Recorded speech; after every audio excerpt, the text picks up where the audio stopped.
Did you know that anxiety is actually the opposite of depression? Good morning, good afternoon, or good evening, wherever you are around this beautiful, beautiful world where we live. How are you doing today? My name is 𝙨𝙚 Georgieva, and today we're going to talk about anxiety. Also, we're going to talk about 2 days to my dedication to shave my hair for mental health charity. Hence, every day this week, I've been talking about different sides of mental health, and anxiety is a big, big one. And I'm gonna read something which is pretty much, if you go and Google like what is anxiety and what are the symptoms, you're gonna read something like restlessness, a feeling of dread, a feeling of being on edge, difficulty concentrating, difficulty sleeping, and irritability. That's great, but what exactly this means is very interesting. When I went, hi Cheryl, what a great course indeed. Absolutely, so lovely to see you here, Cheryl. So one day I was on a workshop with Max Strom, MAXSTROM. I highly recommend you. If you don't know Max Strom, please Google him. He's absolutely amazing. And he was talking about depression and about anxiety. Hi, Gemma. Lovely to see you here as well. And something which always stayed in my mind was that anxiety is actually the opposite of depression. And here's why. And I'm going to translate in very simple English what exactly I just said of symptoms of anxiety. It's great to read a list, to read a list of something, but what exactly this means in real life is completely different. If you're in a work environment right now and you have someone who is constantly doing something and is one of these people which cannot literally stop and take a breath and just sit and have a coffee or have a cup of tea without doing something, like thinking about work, thinking about what needs to happen, when it's going to happen, who is going to do it, and all that. This is anxiety. If you have a member of your family who is exactly the same, like constantly having the need to constantly do something, and regardless where the source comes from, like the need for doing something, the need to help someone, etc. If you have this kind of members in your family, there is a huge possibility that they actually have anxiety, because that's exactly the opposite of depression. Where depression, and I was talking about depression yesterday, depression is when you feel so low that you don't want to do anything. You don't even want to get up from bed. Anxiety is exactly the other side of the spectrum. Like you feel hype, or you feel this kind of urge that if you stop, you're going to die. If you stop, you're going to lose something. If you stop and just chill, then you're missing something. If you stop, like something bad is going to happen, and you start creating these fears of whatever is coming in your head. So I want you to remember today that the depression and the anxiety is like the yo-yo game. It's like the yo-yo game. Just put a yes or a no, because I don't know how old you are watching this, but yo-yo game. I'm going to tell you a fun story just in a second, but yo-yo game is the game where you've got the ball going up and down, like the whole amplitude of really high and really low. And this is really low is depression, really high is anxiety. The funny story when I said, thank you saying yes. The funny story was that I was with my nephew, and he is 10 years old, and we were at my parents' house, and he found this silly monkey toy where if you squeeze the back of the monkey, then the monkey opens the hands. It's a very silly toy. So 10 years old boy was watching this, and he was like, literally with a very straight face, he turned around and he said, "You have really interesting toys from the 20th century. it literally cracked me up, to be honest. Like 20th century was so long time ago, but yes, true. Now it's 21st century. And we did have funny toys like the yo-yo. So going back to anxiety and depression, anxiety could be like you're really hype up and you're like really not be able to stop. So if you have such kind of people in your team, and you can see and you manage them, and you can see that they have possibility that they have anxiety, please speak with a professional first, obviously. But to be able to help them is something what I would like you to remember and pass that message to them, please. There is an exercise, very simple exercise, where you sit on your bum for 15 to 20 minutes. And the only thing what you need to do, the goal of that sitting 15 minutes exercise is to disconnect. Now, for people who have anxiety, that is extremely difficult, I can tell you from experience. It's extremely difficult to actually sit, do nothing, and just concentrate. To be able to help that concentration and disconnection, what I would highly recommend you is to actually have the most boring noises around you to concentrate on. For example, the noise of an air conditioning, because it's very buzzing and it's very like constant buzzing noise, or the noise of a fridge, because it's also this kind of humming, buzzing noise. Completely boring, but the moment when you start concentrating on it, or a clock where you can hear the clock, but by concentrating on such kind of a noise, your monkey mind, which is in anxiety, is like hell a lot going on here. Like it's a lot, and it's very difficult to, if you sit down to do a meditation, that's going to be really difficult, because you need to pull out thought by thought, one by one, to lower and calm your mind.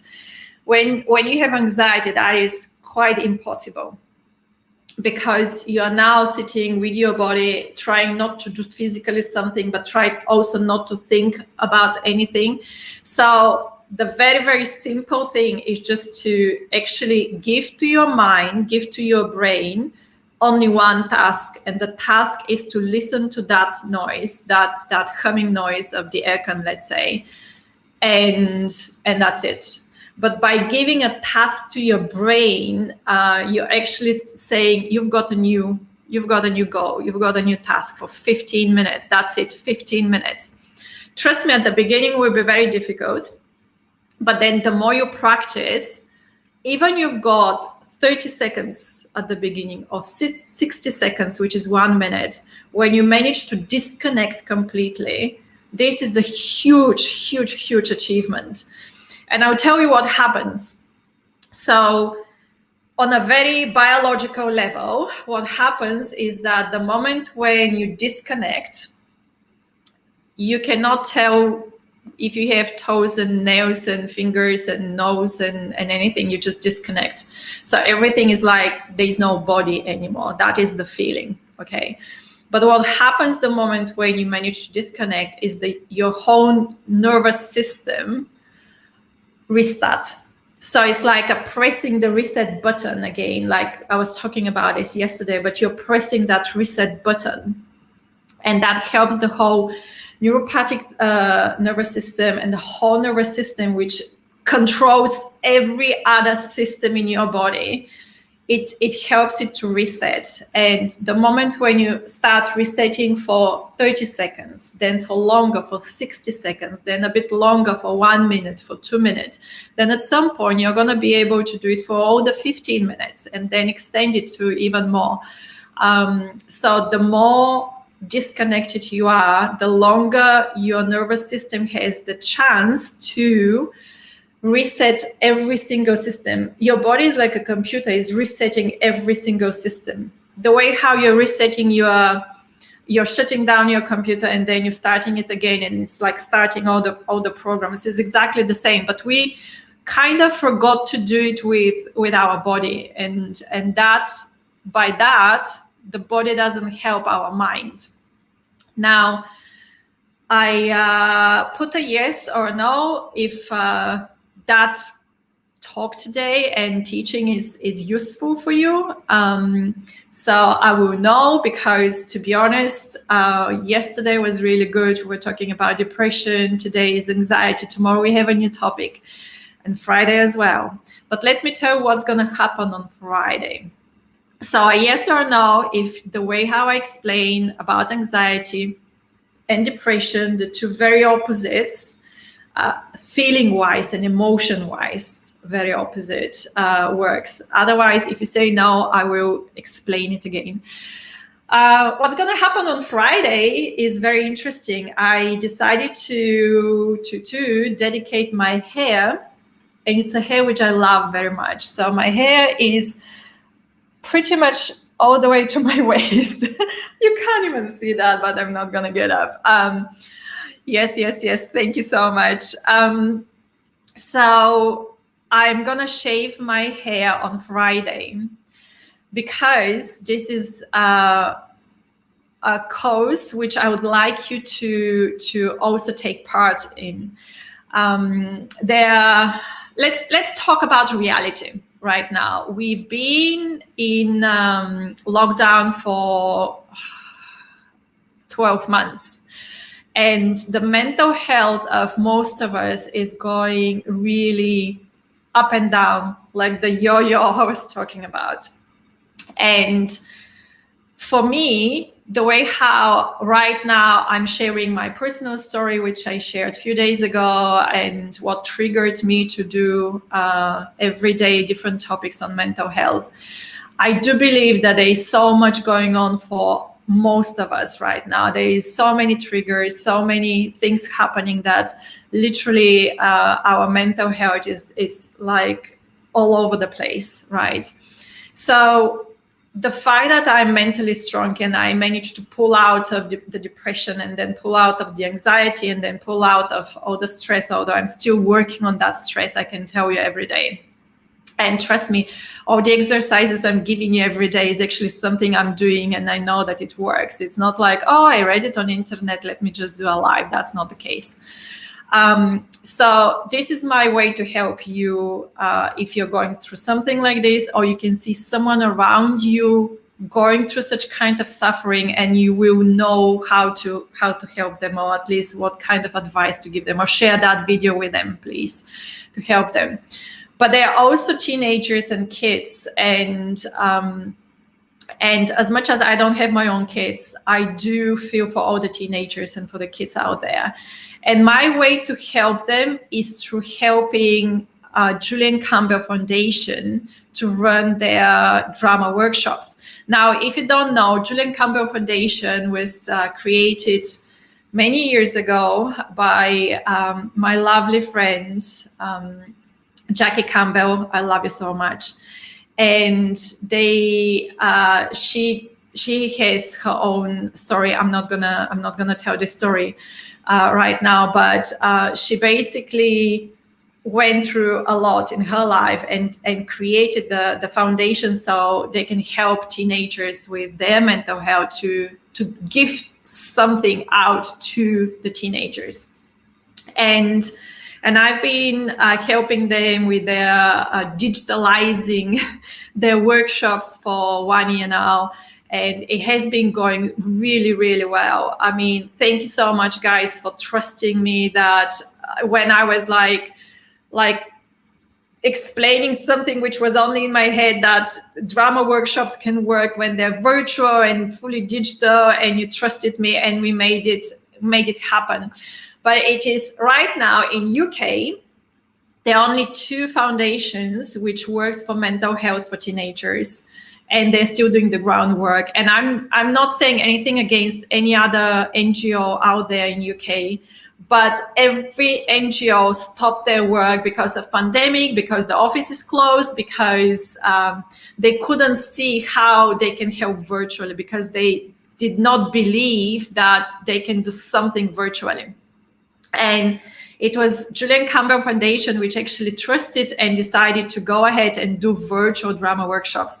Now, virtual or live, in person, it costs about £25 per teenager, per kid, to run such kind of a workshop, because there are a lot of costs of the facilitators and mood mentors, and if it's live, there is a little bit of travel costs, etc. But when I was talking with Jackie, I realized that the cost per person when you run drama workshop live, in person or virtually, there is very, very little difference. So it's always about £25 plus minus £3, basically. And the way how I would like to support them is to ask you for your help on Friday. Yes, on Friday, I'm gonna shave my head. I'm gonna cut my hair. And I would like you to donate to Julian Campbell Foundation, because I really love what they do. And I would love them to involve more and more teenagers in this work and change their lives. Because right now, being locked for so long time, it's just, it gives us, it's a lot of pressure. It's a lot of mental pressure on, not just on us, but also on our kids. And I really want you to support the cause, what I'm supporting. Yes, you're gonna see me with completely shaved head. I'm most probably gonna look weird. It doesn't matter really. I just love the way how I can support, and I can, you know, ask you also to support such a cause. So thank you so much. Thank you for watching it today. Tomorrow we are gonna talk about another topic, and the topic for tomorrow is about mental trauma. That's for tomorrow. But today, that was it from me. Thank you. If you have any kind of comments, just put them and I will answer later on. Sending you a lot of love and a lot of energy wherever you are around this beautiful world. And I'm going to see you tomorrow, same time.